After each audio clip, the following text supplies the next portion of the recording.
ఇప్పుడు చంద్రబాబు విశాఖ ఉక్కు ప్రైవేటీకరణ అవుతుంటే కిమ్మనకుండా కూర్చున్నారు. ఇక్కడ 60 పైగా గ్రామాల ప్రజలు 22,000 ఎకరాలని ఈ విశాఖ స్టీల్ ప్లాంట్కి ఇచ్చారు. అమరావతిలో 33,000 ఎకరాలు ఇచ్చారు రైతులు. అక్కడ ఒక్కొక్క ఎకరానికి 1000 గజాల ఇళ్ల స్థలం, 400 గజాల కమర్షియల్ స్పేస్ ఇస్తున్నారు. వాళ్ళకి ప్లాట్లు హ్యాండ్ ఓవర్ చేసే వరకు ప్రతి సంవత్సరం 30,000 రూపాయలు ఇస్తున్నారు ప్రతి ఎకరానికి అక్కడికి. మరి అది ఇక్కడ ఉన్నటువంటి 60 పైగా గ్రామాల ప్రజలు 27,000 ఎకరాలు ఇస్తే వాళ్ళకి ఏం ప్రయోజనం చేకూరుతుంది? ప్రభుత్వం స్వాధీనం చేసుకుని ఆ ప్రభుత్వం స్టీల్ ప్లాంట్కి భూమిని అప్పచెప్తే ఆ భూమిని ప్రభుత్వం జిందాల్కి అదానీలకి అప్పగిస్తారా? అప్పుడు ఈ 64 గ్రామాల ప్రజలు లేదా 67 గ్రామాల ప్రజల యొక్క ఏదైతే భూములు ఉన్నాయో హక్కులు ఏమవుతాయి? అంటే కాంపన్సేషన్లు ఇచ్చేసి ఇక్కడ ప్రజల భూములు కొట్టేసి మరి ప్రభుత్వ పరం చేసుకుని మళ్ళీ ప్రైవేట్కి ఇచ్చేస్తారా? ఉన్న అప్పు ఎంత? ఇక్కడ 20,000 కోట్ల కన్నా ఎక్కువ అప్పు లేదు. ఇదే స్టీల్ ప్లాంట్ నుంచి ట్యాక్సుల రూపంలో కానీ డివిడెంట్ రూపంలో కానీ 50,000 కోట్ల రూపాయలుగా భారత ప్రభుత్వానికి ఈ స్టీల్ ప్లాంట్ యాజమాన్యం కట్టింది.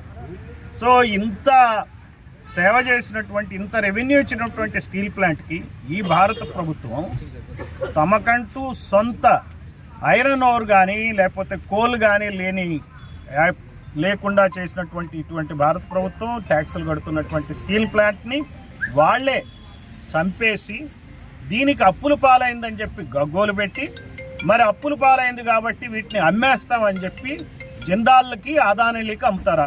మరి అప్పులు పాలైనటువంటి స్టీల్ ప్లాంట్ ప్రభుత్వం నడపలేనప్పుడు మరి ప్రైవేట్ వ్యాపారస్తులు లాభాల బాటలోకి ఎలా తెస్తారు చెప్పండి? వాళ్ళకి లాభాలు ఎందుకు వస్తాయి? మరి జగన్మోహన్ రెడ్డి వ్యాపారాలు నడిపాడు, భారతీయ సిమెంట్స్ నడిపాడు, చంద్రబాబు హెరిటేజ్ డైరీ నడుపుతున్నాడు, వ్యాపారాలు చేస్తున్నారు ఇద్దరు. మళ్ళీ వాళ్ళకి వ్యాపారాలు చేసి లాభాలు ఎలా గడించాల్సో తెలిసినప్పుడు ఈ స్టీల్ ప్లాంట్ని మరి అదే వ్యాపారాన్ని వీళ్ళు నిర్వహించవచ్చు కదా. ఇంతమంది ఐఏఎస్ అధికారులు ఉన్నారు, మరి ఇంజనీర్లు ఉన్నారు, వీళ్ళందరూ ఇటు భారతదేశంలో ప్రభుత్వ ఆధీనంలో ఉన్నటువంటి అధికారులు ఈ మాత్రం ఈ స్టీల్ ప్లాంట్ని లాభాల బాటలో నడపలేరా? అంతేగాని ప్రైవేట్ వ్యక్తులు నడపగలరా? అంటే ఇక్కడ జరుగుతున్న మోసం ఏంటంటే ఈ సీఎంలకి 1,000 కోట్ల రూపాయలు ముడుపులు ఇచ్చి అదానీలు జిందాళ్ళు ఇక్కడ ఉన్నటువంటి వివిధ రకాలైనటువంటి స్టీల్ ప్లాంట్ కావచ్చు, గంగవరం పోర్ట్ కావచ్చు, కృష్ణపట్నం పోర్ట్ కావచ్చు, వీళ్ళకి లంచాలు ఇచ్చి స్వాధీనం చేసుకుంటున్నారు. ఇది ప్రజల ఆస్తి. ఈ ప్రజల ఆస్తి ప్రైవేట్ పరం చేయటం అనేది బహుజన్ సమాజ్ పార్టీ నిరసిస్తుంది. ఈ 67 గ్రామాల్లోని ప్రజలు కూడా కమ్మలు లేరు, రెడ్లు లేరు. ఇక్కడ ఉన్నదల్లా బీసీలు, ఎస్సీలు, ఎస్టీలే, బహుజనులే. మరి ఇటువంటి వాళ్ళ ఆస్తిని అమ్మటానికి వీళ్ళకి ఎవరు హక్కు ఇచ్చారు? అంటే ఇక్కడ ఉన్నటువంటి కమ్మారెడ్డి ప్రభుత్వాలు ఉత్తరాంధ్రలో బీసీలకి, ఎస్సీలకి, ఎస్టీలకి అన్యాయాలు చేస్తున్నారు. దీన్ని నిరసిస్తూ బహుజన్ సమాజ్ పార్టీ ఈ రోజున మా ఎంపీ ఆధ్వర్యంలో ధర్నా నిర్వహిస్తున్నాం. ఇంకొక విషయం, ఈ రోజున ఇక్కడ ధర్నాలో ఏ ఎంపీ కూడా పార్టిసిపేట్ చేయలేదు. లక్నో నుంచి ఒక బీఎస్పీ ఎంపీ రామ్జీ గౌతమ్ గారు వస్తున్నారు, పార్టిసిపేట్ చేస్తున్నారు. సిగ్గుండాల ఎంపీలకి.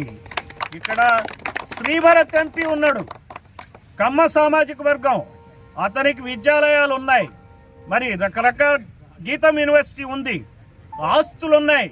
ఈ ఉత్తరాంధ్ర సంపదను దోచుకుని పైకి వచ్చినటువంటి శ్రీభరత్ ఏం చేస్తున్నాడు? మరి ఆయన మామ బాలకృష్ణ, దాని అన్స్టాపబుల్ స్టార్, హిందూపూర్ ఎమ్మెల్యే 3 సార్లు అయ్యాడు. ఏం చేస్తున్నాడు? ఎవరికి వీళ్ళు అన్స్టాపబుల్?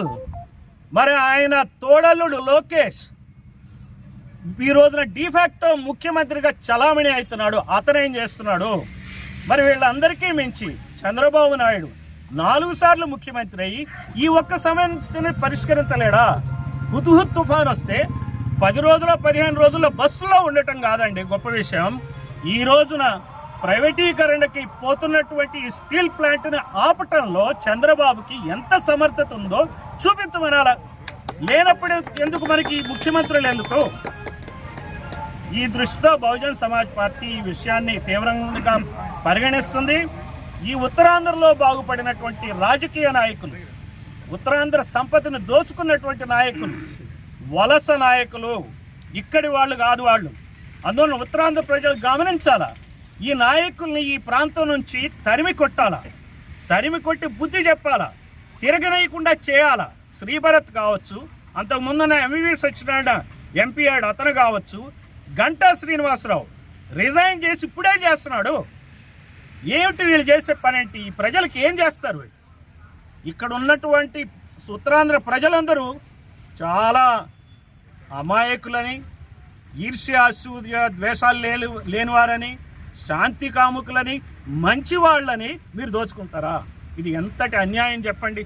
ఈ రోజున ఈ ఉత్తరాంధ్ర రాజకీయాల్లో గత 4 దశాబ్దాలుగా 100 కోట్లు సంపాదించినటువంటి బొత్స సత్యనారాయణ ఏం చేస్తున్నాడు? తావేదారులుగా వ్యవహరిస్తున్నాడా అటు జగన్మోహన్ రెడ్డికి? ఈ ఉత్తరాంధ్ర భవిష్యత్తుని తాకట్టు పెట్టాడా? మరి ధర్మాన ప్రసాదరావు ఏం చేస్తున్నాడు? 100 కోట్లు సంపాదించి ఈ రోజున ఈ స్టీల్ ప్లాంట్ని ఇట్లా అనాథలాగా వదిలేస్తారా? ఉత్తరాంధ్ర రాజకీయ అనాథనా? చెప్పండి. ఈ ఉత్తరాంధ్రని ఎవరు పట్టించుకునే వాళ్ళు లేరా? పట్టించుకోరు. కారణం ఏముంటే ఇక్కడ ఉన్నదంతా బీసీలు, ఎస్సీలు, ఎస్టీలు, ముస్లింలు కాబట్టి వీళ్ళంటే చులకన భావం.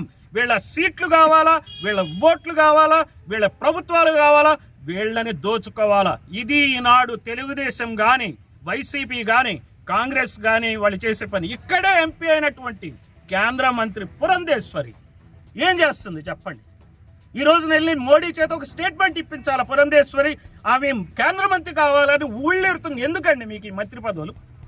ఈ మంత్రి పదవులతో ఏం చేస్తారు మీరు? మంత్రి అయితే ఏంటి, ముఖ్యమంత్రి అయితే ఏంటి, ప్రధానమంత్రి అయితే ఏంటి? ఇంతమంది ప్రజలకు అన్యాయం జరుగుతున్నప్పుడు 27 ఎకరాలటువంటి భూ సంపదని ప్రైవేట్ పరం చేయటం మాత్రం చరిత్ర క్షమించదు. ఈ నాయకులు ఈ రోజుకైనా సరే ఏదేదో పై ప్రచారాలకు పోకుండా నిజంగా పనిచేయాలి, ఉత్తరాంధ్ర ప్రజలకు న్యాయం చేయాలి.